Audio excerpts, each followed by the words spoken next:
C'est assurément le véhicule le plus impressionnant de l'armée, c'est le char. Et aujourd'hui, on vous propose de monter à bord du Leclerc dans sa nouvelle version XLR. Et pour ça, on s'est rendu à Mourmelon, au 501e régiment de chars de combat. Et devant ce régiment est exposé un ancien modèle qu'a servi l'armée française. Mais c'est un modèle d'origine américaine, c'est le M47 Patton. Bref, c'est fini avec lui maintenant. Bienvenue à bord du char Leclerc.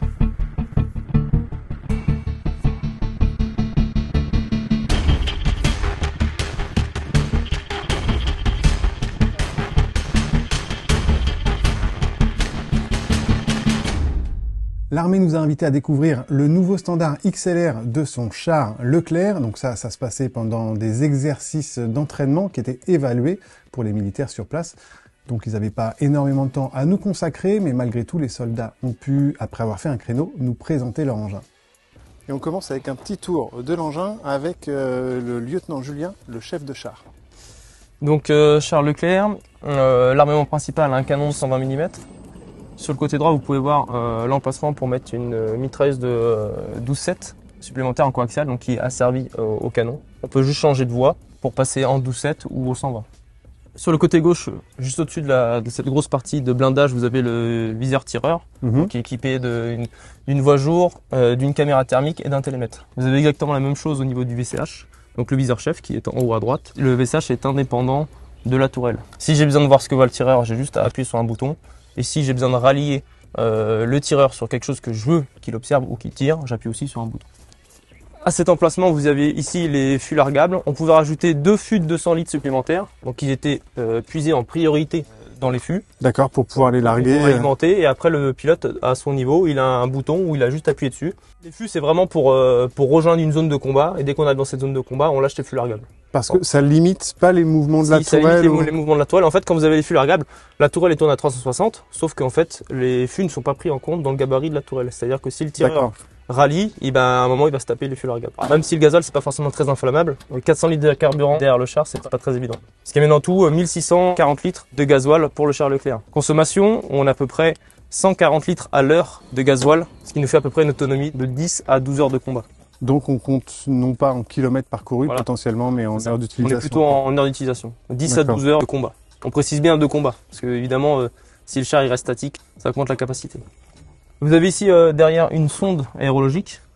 Donc ici, c'est ce qui permet en fait, quand on fait des séquences de tir, tout est calculé. Ça veut dire qu'il y a la pression atmosphérique, la vitesse du vent, la température extérieure, la température de la poudre. Imaginons qu'on ait une avarie, moi je peux les rentrer manuellement. Ça a réellement une incidence sur le tir. La précision, oui. Oui. Si vous avez un objectif qui est à 3000 mètres, si la vitesse du vent elle est à 10 mètres secondes et que vous rentrez pas les données, si jamais vous avez une avarie que c'est à 0 mètres seconde, vous ferez pas but parce que le char n'aura pas calculé qu'il y aura la vitesse du vent à 10 mètres secondes. 10 mètres secondes, c'est énorme pour un obus. D'accord.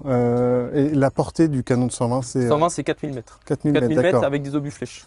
Ok. Et du coup, la précision là-dessus, c'est quoi? Vous disiez d'un véhicule de 2 mètres sur 2? C'est plus petit qu'une voiture, sachant qu'on s'entraîne sur ça, mais c'est très très précis. Je vois une immatriculation là, c'est l'immatriculation réglementaire de l'armée. Oui. Ouais, c'est ça. C'est pour distinguer un char d'un autre finalement, parce que c'est évidemment le seul à avoir ça.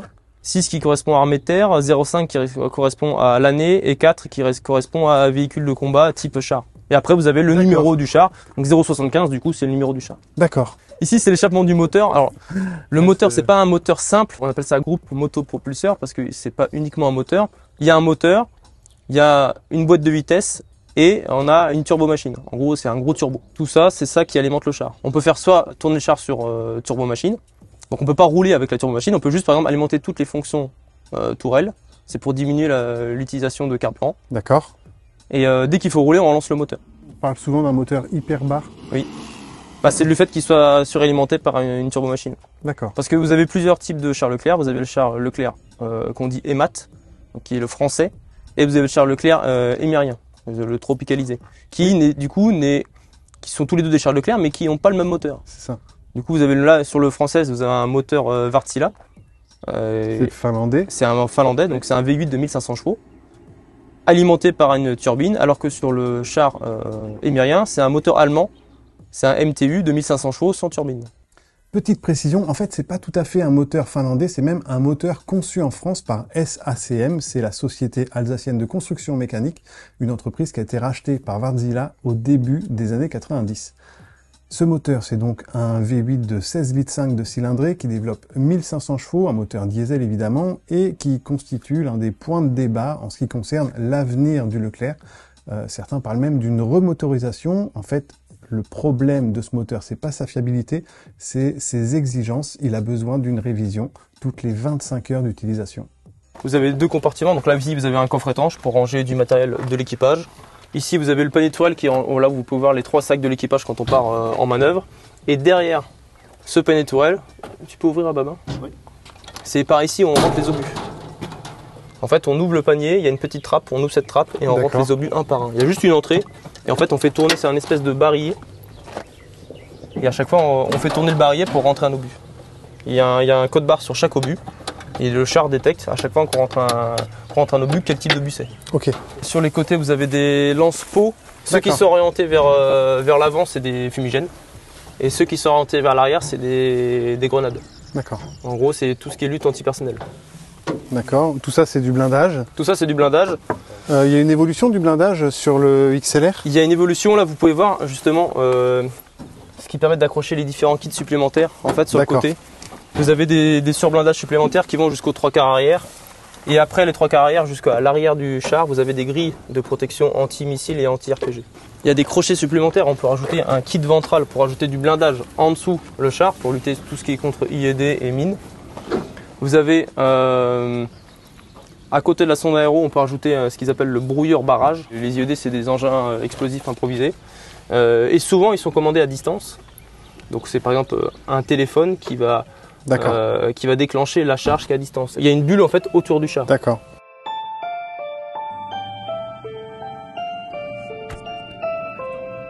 Capitaine Paul, donc vous êtes commandant de l'unité de char, donc là vous commandez la section qui est à l'entraînement en ce moment. Oui, exactement. Vous pouvez nous raconter ce qu'il fait là? On voit un XL, donc avant le XLR. Et qu'est-ce que... C'est ça, exactement. Donc actuellement on est sur un entraînement qu'on appelle bleu contre rouge, c'est-à-dire une force amie simulée par les chars Leclerc que vous voyez là, qui combat face à une force adverse rouge, dont l'objectif est similaire aux amis, mais en sens opposé. Et l'idée c'est qu'il y ait une confrontation de là avec des comptes rendus, etc., pour que chacun puisse travailler à son niveau, le chef de char puisse faire ses instructions et ses comptes rendus, le chef de section également, et moi puisse commander l'ensemble.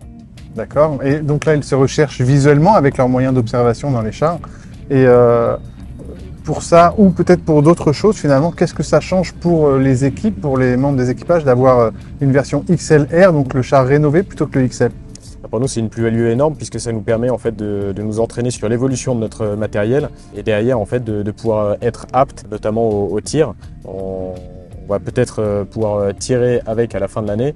Donc d'ores et déjà, d'emblée, on commence à s'habituer aux différents pupitres qui vont changer, à tous les petits changements qu'il y a eu sur cette évolution qui nous permettront d'être au rendez-vous sur les différentes étapes intermédiaires qu'on a. Les équipages, ils ont souvent l'occasion de s'entraîner comme ça dans les chars, ou est-ce que c'est plus sur simulateur? Est-ce que c'est exceptionnel pour eux d'être là? Est-ce qu'ils ont accès simplement à leur arme, entre guillemets? Oui, bien sûr. Donc on a au sein des compagnies et des escadrons de chars, nous avons nos propres matériels, ce qui nous permet de nous entraîner assez régulièrement. L'entraînement en réel, comme ça, sur le terrain, avec une force adverse face à nous, dépend de la programmation et du cycle dans lequel on est. Nous, globalement, on partira à la fin de l'année sur une OPEX en char, d'où l'entraînement assez poussé qu'on a actuellement. Sur le terrain, vous seriez avec eux, proches comme ça aussi? Oui, dans exactement. un VBL du coup? Alors oui, c'est ça. Donc okay. Le commandant d'unité dans une unité char a 2 véhicules qui lui sont attitrés, le VBL qui lui permet d'avoir de l'agilité, de la souplesse, de pouvoir aller sur toutes les positions, mais également un char qui lui est attitré avec son pilote et son tireur, qui lui permet en fait d'accompagner la compagnie ou la section en question dans des actions beaucoup plus offensives et de faire de la puissance encore en plus. D'accord. Ici, vous avez le viseur tireur. Ok, que l'on peut... Ça, c'est du blindage supplémentaire pour éviter justement qu'on tire dans les différentes optiques. La vitre aussi est blindée. Vous avez le VCH aussi, donc là c'est commandé par chef de char indépendant. Le canon de 120, le GPS, la mitrailleuse de 12-7 juste à côté, en coaxial. Ouais. Donc là elle n'est pas présente mais elle se trouve ici. Vous avez des supports 762 manuels. D'accord. Qui vont être retirés au niveau du tireur pour faire place à la 762 téléopérée. Mais on est quand même capable d'avoir une mitrailleuse à l'extérieur. Les antennes, donc c'est des antennes qui ont été modifiées, augmentées, et les BX ce sont les socles pour tenir les antennes qui sont beaucoup plus souples quand on passe en lisière de bois pour qu'ils se plient, donc c'est quand même beaucoup plus simple. Donc ça c'est l'une des nouveautés encore. C'est l'une des nouveautés du XLR. Surtout ce qui change, c'est tout ce qui est l'interface au niveau des postes, au niveau du poste tireur, au niveau du poste chef. Avant on avait un petit écran qui n'était pas tactile. Et c'était un tube cathodique, hein, donc vous voyez la longueur d'un tube cathodique des anciennes télé qu'on avait, donc c'est assez long. Maintenant c'est remplacé par un écran beaucoup plus large et un écran tactile. Et ça, c'est ce qui permet de commander toute la tourelle du char. On va pouvoir voir à l'intérieur. Les différentes particularités par rapport à l'ancien XL. Pour le XLR, on a cet écran qui remplace le petit tube le cathodique pour commander tout ce qui est le char. Les différents pupitres ont également changé. Ici vous avez tout ce qui est pupitre pour commande de munitions, pour le 120, pour l'arme coaxiale qui est située juste ici, pour les lance-pots sur les côtés, la commande pour changer la vitesse du vent par rapport à la sonde aéro, et pour l'armement de toit. Pareil, le pupitre a changé, c'est un pupitre pour commander toute justement l'alimentation en tourelle, donc la conduite de tir, la motorisation de tourelle, la caméra thermique, le chargement automatique et l'armement de toit qui sera à la 762. Cet écran là, il a également changé, qui remplace le TGM4 pour tout ce qui est cartographie. Vous avez toujours le clavier pour rentrer des données dans le char, le palonnier qui commande le VCH. Il n'y a que 3 épiscopes de votre côté aussi? Ah non, moi j'ai pas que 3 épiscopes, j'ai un épiscope pour voir devant, pour voir derrière. J'en ai 3 sur le côté gauche et 3 sur le côté droit. Donc je vois presque à 360 degrés. En revanche, je ne vois pas tout ce qui est au plus près, c'est-à-dire sur les côtés du char. D'accord, et de toute façon pour l'observation lointaine, vous avez votre propre viseur. J'ai mon propre viseur qui est le VCH ici, que je regarde ici pour la voie jour. Et sur cet écran-là, je vois la voie thermique et je peux voir aussi ce que voit le tireur de l'autre côté. En fait, les palonniers, que ce soit celui du tireur ou celui du chef de char, ils sont identiques. C'est exactement les mêmes, sauf que moi il commande le VCH et le tireur lui ne peut pas commander le VCH. Je peux commander la tourelle, changer d'optique, télémétrer et les mises de feu 120 ou 12-7 ou 1662. Vous avez la possibilité de régler votre siège, enfin ça peut paraître un peu superflu, mais en fait le confort c'est quand même super important pour potentiellement des longues périodes passées dans le véhicule. Oui, puis surtout, alors c'est pas forcément pour les longues périodes, mais c'est aussi pour justement pour les tirs. Parce que si on est mal installé quand on tire, on va avoir des difficultés à faire but correctement. Il faut que la position soit adaptée, donc je peux avancer et reculer mon siège. Et je peux, s'il faut, le descendre ou le monter légèrement. Selon justement par rapport aux différentes tailles et des membres d'équipage, pour qu'ils soient bien alignés avec la lunette de tir. Un petit focus sur l'armement. Alors on en a déjà un petit peu parlé, mais le canon principal, donc c'est un canon de 120 mm de diamètre. Et il est capable de faire mouche à 4000 mètres sur une cible en mouvement, alors même que le char Leclerc lui aussi roule. Et enfin, il est capable de tirer 6 coups par minute. Et il y a une donnée que j'ai trouvée assez folle, c'est la vitesse d'extraction de certains obus. Il y a un nouvel obus flèche, donc c'est une sorte d'obus avec une pointe comme ça, capable de percer des blindages épais. Et en fait, il sort du canon à 1700 mètres secondes. Donc pour vous donner une autre donnée, c'est un peu plus de 6000 km/h. Vous avez une climatisation. Vous avez des buses, toutes les buses de ventilation qui se dirigent au niveau des membres d'équipage, mais aussi des ouvertures sur les côtés qui permettent d'alimenter certains boîtiers justement en air frais. C'est pas une vraie clim parce qu'elle n'est pas prise sur le moteur, c'est un boîtier clim supplémentaire pour l'équipage, mais surtout pour tout ce qui est les systèmes internes du char qui chauffent beaucoup. Du coup, qu'on a besoin d'être refroidi. De chaque côté, on a un filet, une plaque et un filet qui nous protège justement de l'artillerie pour éviter qu'on mette nos membres derrière l'artillerie, pour éviter quand on tire d'avoir un retour de batterie ou justement quand on bouge le canon pour éviter de se faire écraser les mains. En revanche, s'il lève le canon et qu'il tend son bras et qu'il enlève son filet, on peut se passer du matériel. D'accord. Mais c'est des sécurités aussi, et si on enlève le filet, c'est une sécurité justement, la motorisation de tourelle se coupe. Donc c'est vraiment dans des phases vraiment d'urgence où on peut pas. Là, dans ce cas-là, je coupe la motorisation, il ouvre rapidement son filet, il me donne quelque chose, ou je lui donne quelque chose, et puis je referme le filet. Okay. Mais ça se fait presque jamais parce qu'on a tous de notre côté ce qu'il faut. Dans le Jaguar, c'est ma seule référence, c'est le seul truc que j'ai fait, mais il y a une trappe d'extraction. Oui. Vous avez ça aussi dans le Leclerc ? On a une trappe d'extraction, alors du coup... Une par personnel ou... Non, alors on en a que 2. D'accord. On en a que 2, alors le tireur il a la sienne, il doit enlever son plancher, déverrouiller sa trappe, sortir par en dessous. Donc il tête la première, il sort par en dessous. Donc vous avez vu comment c'est exigu. Donc faut vraiment qu'il... Faut déjà réussir à se mettre la tête en bas. Faut qu'il se mette la tête en bas. Le pilote, il a la sienne. Donc elle est plus grande, il doit soulever son siège, faire tomber sa trappe et passer par cette trappe. Et le chef de char, lui, il doit... C'est beaucoup plus compliqué pour le chef de char, c'est que la tourelle doit être à midi, parce qu'il doit pouvoir accéder au poste pilote, enlever cette grille et passer par la trappe d'évacuation du pilote. Il faut savoir que les 2 places à bord de la tourelle sont séparées par un espace assez vaste, donc réservé à l'artillerie, à la partie du canon qu'on ne voit pas. Et donc maintenant, on passe du côté gauche, donc le poste du chef de char, côté droit, du côté de l'opérateur tourelle, donc du tireur. Pour déplacer la tourelle, je me sers de cet outil qu'on appelle le palonnier. Donc c'est simple, en fait, il y a une prise en compte qui est derrière les manettes. Il faut que je prenne en compte la tourelle, donc ce qui permet d'envoyer au char l'information pour pouvoir déplacer la tourelle. Ensuite, pour effectuer un tir, en fait, donc on a plusieurs outils, à savoir donc un télémètre, donc qui est un laser en fait qui va me permettre de calculer la distance d'une cible. Il y a différentes manières d'utiliser sur une cible qui peut être fixe ou une cible mobile. Donc ça va permettre au char d'envoyer des informations pour calculer en fait la précision du tir au maximum. Donc admettons sur un véhicule blindé à 600 mètres, le char va calculer automatiquement la trajectoire en fait, de l'impact. Donc ce qui est un gain de temps assez énorme. Donc ensuite de ça, j'ai 2 outils de tir, donc à savoir une mitrailleuse en 12-7 pour des petits véhicules ou à la rigueur des hélicoptères. Et ensuite un tir au canon 220.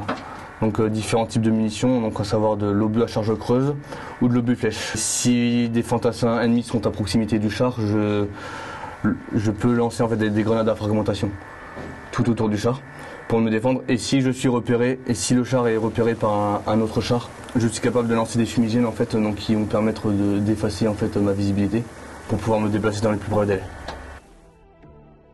Et on termine avec le poste du pilote, mon préféré, car c'est d'ici qu'on gère l'évolution du Leclerc. Et pour nous le présenter, on écoute le caporal Julien. C'est le poste le plus confortable. On peut jouer sur comme un système de bascule au niveau du siège. D'accord. Et puis le reculer, l'avancer pour la taille du pilote, quoi. En face de moi, j'ai un PUX, donc c'est un volant. On a un quart à droite, un quart à gauche. D'accord. On va être limité sur l'écart. Une boîte automatique, entre guillemets, avec un levier qui va nous servir de limitateur de vitesse. Okay. Donc si on veut réaliser des tirs stabilisés pour éviter d'avoir l'à-coup du passement de vitesse et tout ça, et ben on le bloque, exemple en 3e ou en 2e, et le char n'ira pas passer le rapport supérieur. Un point neutre, un point avant, 2 marches arrière, une marche arrière un peu plus lente, donc pour les manœuvres ou quand il y a besoin de discrétion. Sinon, on a une marche arrière rapide pour tout ce qui est rocade et tout ça, où on peut envoyer et monter à plus de 50 km/h facilement. On peut avoir une chenille, par exemple la chenille droite va reculer et la chenille gauche va avancer. Ce qui va permettre de, oui, exactement, faire un pivot. Donc ça aussi, ça se commande avec la boîte de vitesse. Prenez avec votre main gauche le petit champignon qui dépasse, vous tirez, hop, et avec votre main droite, vous venez saisir le... Oui. Il faut tirer fort sur le champignon, jouer avec la... Ah, okay. Voilà. Voilà. Oui, oui, mais fermez pas en entier. Et en même temps, si je ferme et que je me bloque à l'intérieur, vous pouvez pas ouvrir. Comment ? Si, il y a toujours moyen. Ah ouais ? Oui, parce qu'en fait, à l'extérieur, là, ici, on va avoir une moulinette. Pareil, pour l'ouvrir. Et là, c'est une douille de trempe pour pouvoir débloquer. En dessous de celui-là, il y a une plus grande barre qui va permettre de régler l'avancement et pour reculer aussi. Voilà. À votre droite, ici, vous avez le porte HK. Okay. Donc pilote et tireur, on a des armes longues. Et le chef de char a une arme courte. Un pistolet. C'est ça. Donc voilà. Ici, vous avez donc le verra d'élévation du siège. vous poussez, vous montez. Là, je vais vous faire monter. Tête dehors. Voilà, tête dehors. Okay. Et si je pousse là, hop, vous descendez. Là, vous avez la poignée de tension de chenille. En fait, vous pouvez la prendre, la récupérer, et sur votre gauche, ici, normalement, il y a un logement. Oui. Hop. Et à l'aide des robinets ici qu'on va venir sélectionner en tirant et en faisant des quarts de tour. Donc là, j'ai sélectionné la chenille gauche, et inversement, je peux sélectionner la chenille droite. Je peux venir et soit détendre ou tendre un peu plus ma chenille. D'accord. Donc pareil, on fait avancer le char, on se met en point neutre, et puis on pompe. D'accord. On pompe en tirant sur le petit loquet ici. Là, c'est des terrains un peu plus boueux, vaut mieux l'attendre un peu plus pour éviter qu'elle parte. Nickel, nickel. Le moment le plus excitant pour moi, c'était évidemment quand je me suis installé à bord du Leclerc.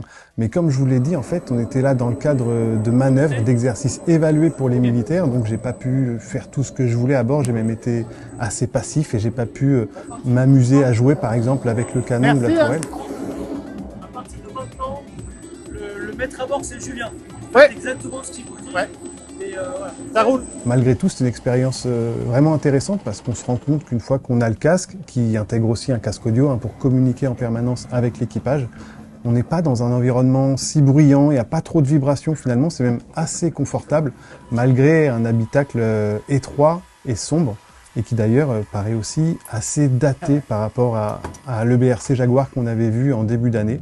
On sent qu'il y a moins d'efforts faits sur l'ergonomie, sur le confort.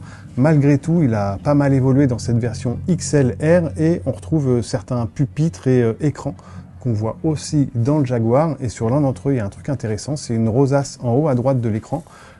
En fait, ça montre le châssis et l'orientation de chacune des armes par rapport au châssis. Ça sert évidemment à se repérer quand on est dans la tourelle parce qu'au bout d'un certain temps, on n'a pas forcément la notion du sens dans lequel évolue le char.